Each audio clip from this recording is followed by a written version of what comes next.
बिस्मिल्लाहिर्रहमानिर्रहीम, अस्सलाम वालेकुम।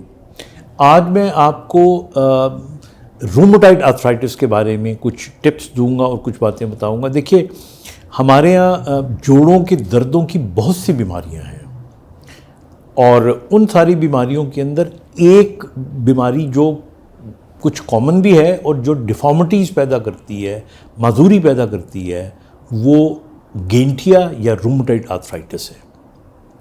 अब मैं इसकी अलामात आपको बताता हूँ। देखिए, आम तौर पे ये बीमारी दरमियानी उम्र में या लेट एजेस में होती है, लेकिन इसका मतलब ये नहीं है कि अर्ली उम्र में नहीं हो सकती, बिल्कुल हो सकती है, इवन बच्चों को भी हो सकती है।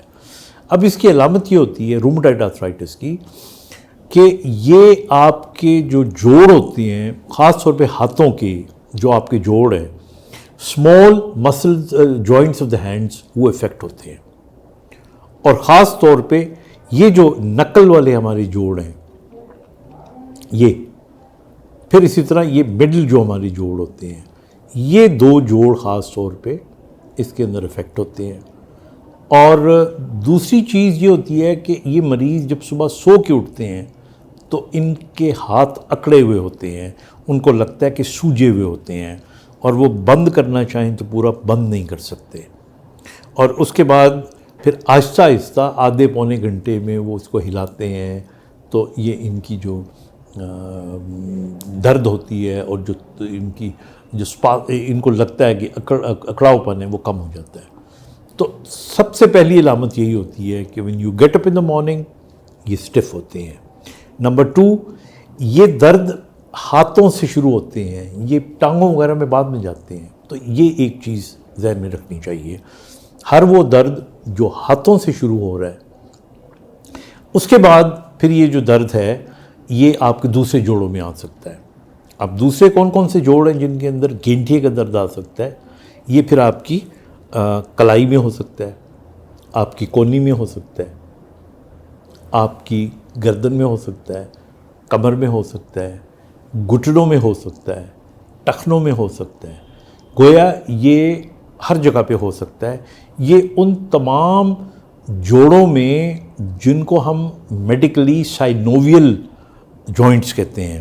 अब साइनोवियल जॉइंट्स का मतलब ये है कि वो जोड़ जिनके अंदर साइनोवियम होती है, झिल्ली होती है और वहाँ पानी होता है, और ये उनके अंदर ये बीमारी होती है। और ये ऑटो इम्यून डिजीज़ है, यानी हमारी बॉडी हमारे जोड़ों के ख़िलाफ़, जोड़ों को दुश्मन समझ के उसके ख़िलाफ़, आप समझने एक फ़ौज जो होती है हमारी एंटीबॉडीज़ की, वो हमला कर देती है। वो समझती है कि ये फॉरेनर्स हैं, ये बाहर के कोई टेररिस्ट हैं, और उस पर हमला कर देती है और अपने ही जोड़ों को वो खाना शुरू कर देती है या उनको बिगाड़ना शुरू कर देती है। जब वो बिगाड़ती है तो इस असना में वहाँ पे और पानी जमा हो जाता है, स्वेलिंग हो जाती है, इन्फ्लेमेशन होती है, और फिर वो जो जोड़ होता है वो सूज जाता है।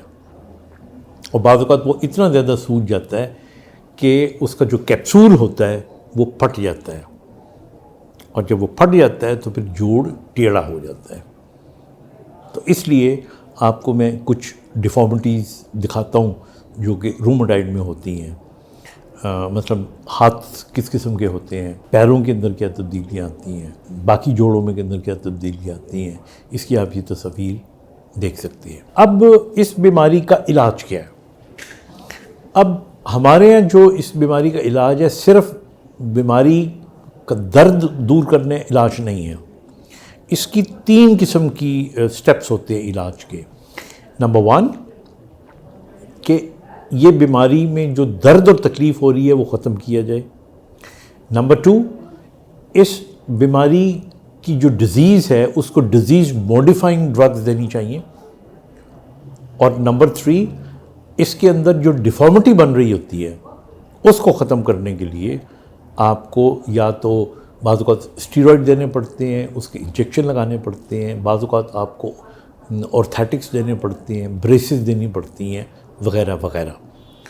तो ये जो है ये एक पूरा पैकेज है। अगर ये उसका इलाज ना किया जाए तो फिर हाथ टेढ़े हो जाएंगे, यहाँ तक टेढ़े हो जाते हैं कि पूरी मुट्ठी नहीं बनती, आप खा पी नहीं सकते, आपको